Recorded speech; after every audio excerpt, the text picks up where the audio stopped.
Okay, thank you, Aaron. In Wake Up Money, demand for housing is down, and so are sales of existing homes. But does that mean more people are looking for new homes?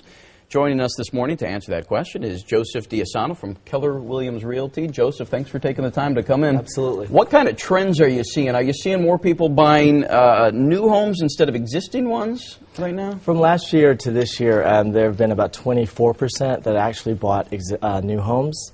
So because of the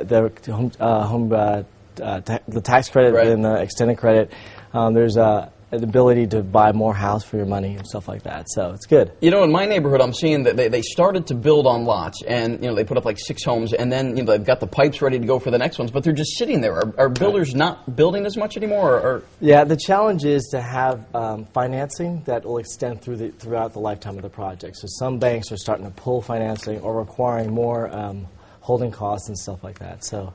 Put in perspective what you're seeing. We're seeing, I mean, we've been talking about this for, it seems like, years now with this housing market. Put in perspective what the market is like right now. Is it improving? And it's not as bad in Houston as we see in other parts of the country. I love Houston because of the fact that we have a low cost of living. Actually, the affordability, we look at the mortgage rates, it's a lot more affordable because now it's at average 5.04%.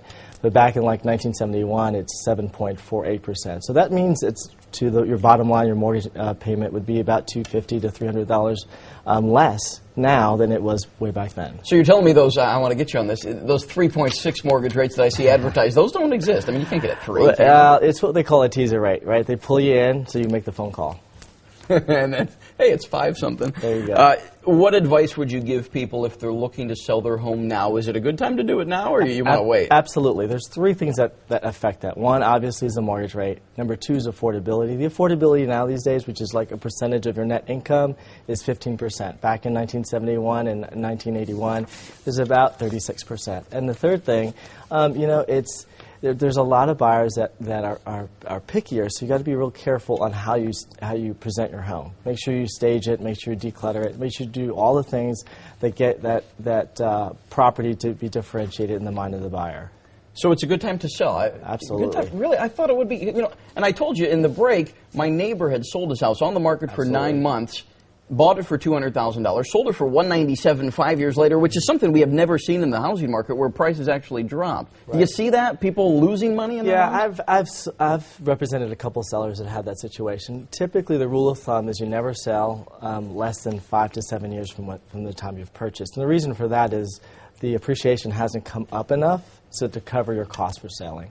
Very quickly, how long until this thing all turns around? You know what? I don't have a crystal ball, do you?